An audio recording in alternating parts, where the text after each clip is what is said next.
ಇವತ್ತು ಜಿಲ್ಲಾ ಉಸ್ತುವಾರಿಗೆ ಬರ್ರಿ ಈ ಭಾಗಕ್ಕೆ ನೀರಾವರಿ ಮಾಡಿಕೊಡ್ರಿ ಅಂತ ಹೇಳುವಂತ ಪರಿಸ್ಥಿತಿ ಯಾಕೆ ಬರ್ತಿತ್ತ?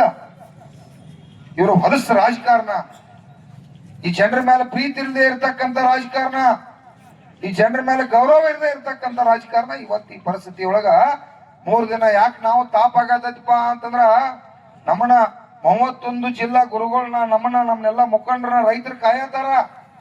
ಯಾಕ ನಮ್ ಭಾಗಕ್ಕೂ ತೊಂದರೆ ಐತಿ, ಬರ್ರಿ ನಮ್ಮಲ್ಲಿ ನೀರಾವರಿ ಮಾಡಿಕೊಡ್ರಿ, ನಮ್ಮಲ್ಲಿ ಮತ್ತೊಂದು ಸಮಸ್ಯೆ ಐತಿ, ಭೂಮಿ ಕಸ್ಕೊತಾರೋ ಅಧ್ಯಕ್ಷರು ಇಲ್ಲಿ ಬರೀ ಹೋರಾಟ ಮಾಡ್ಬರಿ. ನೀವು ಬರೀ ಬೆಳಗಾವಿ, ಬಾಗಲಕೋಟೆ, ಬಿಜಾಪುರಕ್ಕೆ 4-5 ಜಿಲ್ಲೆಗೆ ಸೀಮಿತ ಆಗ್ಬೇಡ್ರಿ, ಮಂಡ್ಯಕ್ಕೂ ಬರ್ರಿ. ಮಂಡ್ಯ ಒಳಗೆ ನಮಗೆ 2300 ರೂಪಾಯಿ ಕಬ್ಬಿನ ಬಿಲ್ ಕೊಡತ್ತಾರ. ಇಲ್ಲಿ ನೀವು ನಮಗ 1000 ರೂಪಾಯಿ ರೇಟ್ ಹೆಚ್ಚು ತಗೋತೀರಿ, ನಮಗೆ 2300 ಕೊಡತ್ತಾರೋ, ನಮಗೂ 500 ಹೆಚ್ಚಿಗೆ ಕೊಡಿಸ್ಬರ್ರಿ ಅಧ್ಯಕ್ಷರ ಅಂತೇಳಿ ಅಲ್ಲಿ ರೈತರು ಕರೆಯತ್ತಾರ. ನಿನ್ನ ಬಿಡದಿ ಒಳಗ ಅಲ್ಲಿ ರೈತರು ಫೋನ್ ಹಚ್ಚಿರಲ್ಲಿ ಡಿ ಕೆ ಶಿವಕುಮಾರ್ ಭೂಮಿ ಕಸ್ಕೊತಾನೋ ಮತ್ ಪ್ರಾರಂಭ ಮಾಡ್ಯಾನ್ರಿ. ಬರ್ರಿ ಅಧ್ಯಕ್ಷರೇ, ನೀವ ಗುರುಗಳ ಬಂದ ಒಂದು ಕಟ್ಟಿವಾದ ಹೇಳಿಕೆ ಕೊಟ್ಟು ಇಲ್ಲಿ ಮಾಡಿರಪ್ಪ ಅಂದ್ರೆ ನಮ್ಮ ಭೂಮಿ ಉಳಿದಿದ್ ಬರ್ರಿ ಅಂತೇಳಿ ಕೂಡ ಕರೆಯತ್ತಾರ.